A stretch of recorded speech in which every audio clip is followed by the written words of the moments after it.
Terry Tabor's from the FAC Museum down in Fort Worth, and without further ado, he's going to see if we can sort of catch back up on schedule so you can actually get something to eat. I think you want to turn that one off for me. You wired up? Am I wired up? Can everybody hear me? Okay. Well, thank you for coming today. I'm one of you, so I don't need any introduction. I don't go over a bio. I was told to keep this short, get us back on track, and I only have an hour to make up in a 30-minute briefing, so that's pretty easy. I'm from the Fort Worth contingent. There's about 5 or 6 of us here, and if you have any more questions after this presentation, please come see us. We'll be opening up the PX this afternoon in the Hooch, so we'll be available to answer any other questions you have. I'll point out at the beginning, Jerry Steffen has a very authoritative book on the O2 that he would love to share with you, so please stop by and see Jerry. I thought I'd keep it simple. One of the things they always told me in the Air Force was always have 3 main points and keep it simple. And so I brought a few slides, but most of them are just pictures. So it'll go really quick because I just won't say anything. I want to talk about where we are because there's a lot of people here who weren't with us in San Antonio. But the Overton Bronco Association, better known as OBA, had proposed to the FAC Association at the reunion in San Antonio that we start a FAC museum. And thanks to the efforts of the FAC Association, the Nails and the Rustics, the funding that was provided by them as sponsors of the beginning of the FAC Museum, and some other corporate sponsors we had come on board, the FAC Museum became a go in May of '04. The first thing we did was develop a steering committee.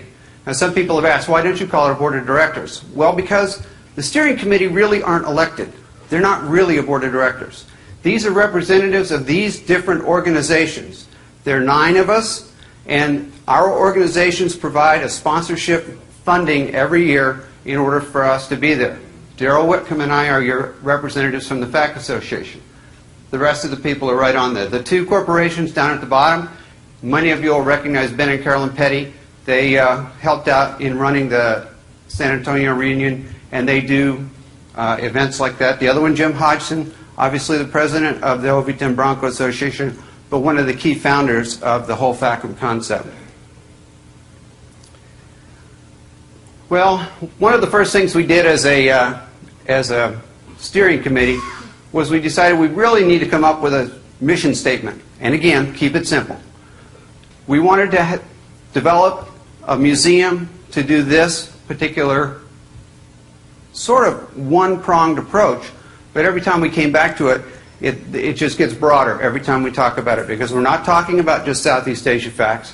We're not talking about just American facts. We're not talking about just airplanes. We're talking about controlling for anybody who's interested in a Forward Air Control mission, and that includes all of the missions of Forward Air Control. So we had to develop a membership requirement, and again, we kept that very simple too. If you say you want to, if you're interested in Forward Air Control and you pay your $20, you're a member. That's all it takes. And oh, by the way, I'll make a little paid political announcement. Tom Kemp's sitting right down here in front. Before you get out of here for lunch, he's got a whole pile of membership applications, and a lot of you people aren't members, so you're going to need to sign up. We'll talk about the FACM timeline and the sorts of things that we've been doing. These are the events that we've done in 2004 and 2005. You can see on there that we've hosted a lot of reunions, a lot of fly-ins. We've participated in recovering aircraft. I think all total, in the last 3 years, we've done 9 reunions and about at least an equal number of fly-ins. That's our events for 2004, 2005. Here are the ones we've done this year.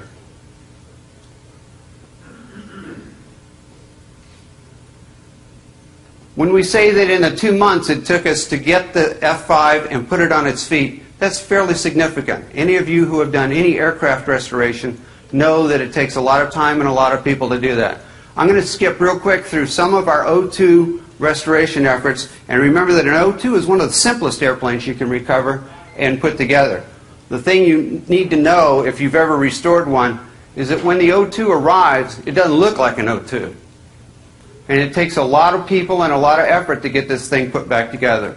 What you'll see here is some slides showing basically the first day or two of putting the O2 back together.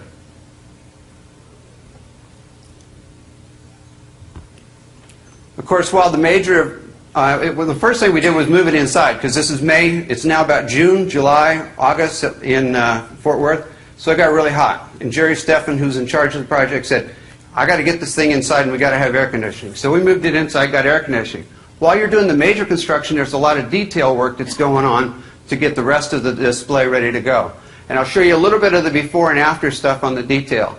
Here's what the instrument panel looked like when we first got the O2. This was a scrap bird, a parts bird that was brought down, and so there was a lot of work to do. It doesn't look like anything you flew in Vietnam.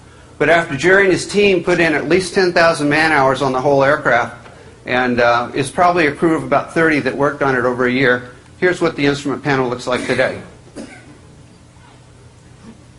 After we got the O2 put back together, it moved to its new home. It's now on the deck of the Vintage Flying Museum, our home hangar. It sits right next to the OV-10 Bronco prototype that was built by North American. And the two of them sit side by side right in front of the OV-10 Bronco Ready Room and the Forward Air Controller Museum. This past August, we had our dedication ceremony for the O2, which was covered by the newspapers in the local area. Well, that moves us into the Cal-10 Warbird Roundup. I'll let you look at this for a second. This is the biggest effort that the Vintage Flying Museum, the Forward Air Controller Museum, and OBA have ever put on. Primarily, it started about a year in advance because the Marine Combat Helicopter Organization was going to have their annual reunion in Fort Worth. They normally pull in about 2,000 to 3,000 people to a reunion, so it's a sizable operation. And they said, yes, we would like to have you participate. One of our members who recently died was Ron Fix, who was a member of that organization. And he invited them to come out to the museum, and we would, oh, by the way, put on a fly-in. Well, one thing led to another, and this event got bigger and bigger and bigger. Pretty soon we invited lots of active duty airplanes, Guard Reserve airplanes. We invited basically anybody who wanted to fly a vintage fighter aircraft in, and we allowed everybody to come in for $5. If you wore a uniform and were on active duty or a Guard Reserve guy, you got in free, kids were free. It turned out to be a pretty big operation. The 3 local radio stations covered it, the 2 newspapers covered it, so we had a very large turnout. We had over 4,000 people show up that day. We had over 100 vendors and people putting on displays of different types. And we had about 55 aircraft. Most of those were current. And the budget for this little thing, because it kept getting bigger and bigger, people kept asking us, how much is this going to cost? Well, it costs you $5 to come in. But the overall budget for the operation was about $30,000 for a one-day event. These are the primary sponsors of the event. And we had a number of other organizations that pitched in, both with manpower and money. Now, a lot of these are Marine, but remember I said this is based on a Marine Operation Reunion. And those people came in huge numbers. Plus, we had some of the local people that we work with all the time. The B-36 Peacemaker people, the Quiet Aircraft people, IBDA, some of the L-Bird guys, they all showed up. We also had a lot of other supporting outfits that came in to help give us manpower to make the event happen.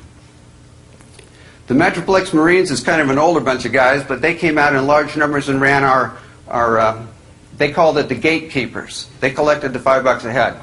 We had 3 squadrons of Civil Air Patrol that showed up to do aircraft parking and security, crowd control, and a lot of other things. I can't remember what all. They were doing the communications. We relied on them for that. The Boy Scouts came out, the Young Marines, Women in Aviation provided a breakfast for everyone. And we were helped out by the Young Eagles, who went flying that morning. That's a group that helps promote aviation and interest in flying amongst young people. We had some very large sponsors that provided big funding also. And so all of these organizations were ones that provided financial support to basically pay for that $30,000 we had to come up with. And there's a long list of them. I don't remember how many are on here, and it's not automatically loading, but that's okay.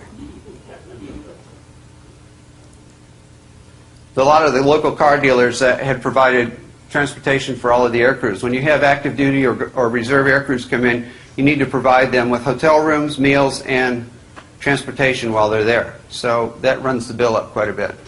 I'll now show you some of the pictures of some of the airplanes that showed up, and this is the part that will go pretty quick.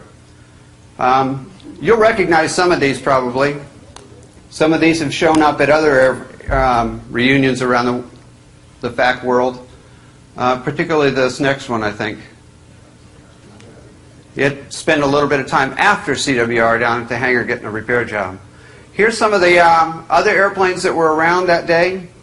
These are the guys coming in. We had over 20 helicopters parked out in the back field. A lot of different airplanes showed up. The new T-6.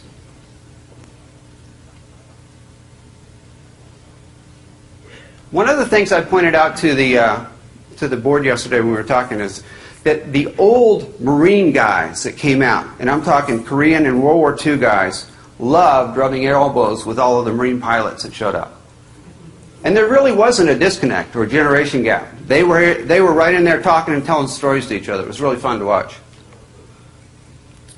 The other big event we've been working on all year is the FAC and build-up. This is what our room looked like when we started. You'll notice that it doesn't look much like a museum, and as a matter of fact, it looks like an old used car lot. Well, that's the guy who had it before us, and here's some pictures during the build-out, and I'll just let you watch them. That's what it looked like while Jerry was in there. I forgot to tell you that Jerry's hangar was actually the museum. And as we started building, we actually hired some help from some guys to do the studying and the sheetrocking. And there's some of us doing the grunt labor after they got finished. I'll tell you at this point that the room is painted, that we've run out of money, and that we're ready to build the next piece. And does anybody guess what that is? That's the hooch roof, okay? Jerry always wanted to call it the nail bar. We said, no, we're not going to call it the nail bar. It'll be the trail bar, and we can make it look like the nail hole if you want, but it won't be the same. So that's the roof. He's got it made. Jerry's pretty good at coming up with the stuff when you need it. Overall, our funding goals for the next few days, it's fun that Terry Aiken was on just before me. He talks about how funding is easy in a big museum and how well it works. I can tell you from the other end of the stovepipe that it's really tough. And that we've to complete the museum, we're really looking for about $10,000. You may remember we originally came out and said the bill would be about $15,000. That's going to work out about right. We're about 60% completion. But some of the stuff we need is carpet, electrical lights, and some sort of equipment to tell the FAC story with all the FAC CDs and things we have floating around. We have another O2 that's ready to come. We have a lot of airplanes that are ready to come and park at our airport. But it just takes a little bit of money. We have a anonymous donor who will pay for the next O2. And Jerry, now that he knows how to put an O2 together, can put this one together a lot faster. So it will work. And this one will be parked outside with the rest of the Veterans Memorial Air Park, we've called it. What we decided to do with the Veterans Memorial Air Park is we wanted to have one that showed all Forward Air Controller aircraft. Now that's a big number of airplanes to start with if you get a little outside the box on the 3 airplanes that we usually think about. And all the aircrafts that were FAC'd. Well, that gets really big if you include Afghanistan, because now you got to park a buff out there, okay? We haven't gotten that far. We're looking at a B-2. I don't know how you do that. Okay. We're trying to add 3 planes a year for the next 10 years. We're looking to build an air park of about 30 aircraft. Studies have shown us that you need at least 15 aircraft in a metroplex area size of Dallas-Fort Worth in order to draw a crowd on a routine basis that it becomes a self-sustaining museum. These are the costs we've run across in our dealings so far with pulling airplanes in. It all looks very intimidating, especially if you talk about the 20 or 30 of us that are down there trying to pay for all that. But we have 6 aircraft now. And I'll give you a shot. I think the next thing is a shot of those. Yeah. Here's the 2 that are inside. You saw that one before. The Bronco prototype and the O2.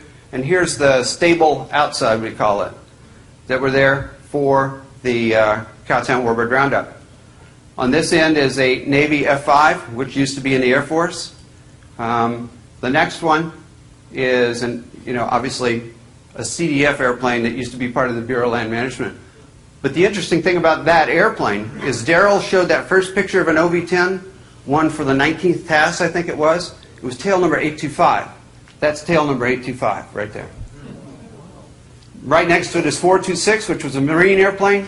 And on the other end down there is a Navy and Marine QF-4S, which saw duty in both services. So to get this done, obviously these airplanes need a little paint job and place to park and all that sort of stuff. We have a lot of other people who are interested in helping us with this airport. Right now, the city of Fort Worth has decided that they need to have an air park because they've decided that there's a lot of aviation history there, and they would like to capture that. Our focus is on the Ford Air Controller aspects of that heritage, but all of these other people are pitching in and saying, hey, we want to paint that airplane. We want to pay for that. We want to help you with that. And so we've got an awful lot of people who have offered time, money, manpower, and help in acquiring airplanes as well as fixing them up and putting them on display. That's basically the end of this. I have a couple of little paid political announcements, but some of the other things we do is support some educational programs, teacher programs, Boy Scouts. Right now, a lot of the work that's going on is donations by a few people who are making very large donations. I don't know whether I am glad or hesitant to report that even though it is your museum, and this is called the Ford Air Controller Museum, that all total worldwide, the membership, the individual paid memberships in FACM is only 51 people. So that's not very many people that pay $20 a year just to join. We would like to expand that number. We have corporate sponsors, we have organizational sponsors, but we need to expand that. We need to get in touch with you. We need to give you information. We try to do it through the FAC Association, through the OBA Bronco newsletter, but it's really not reaching the people who are the part of this museum. We would like to do that, and we'll be around for questions. Thank you, Terry. We are crunched for time.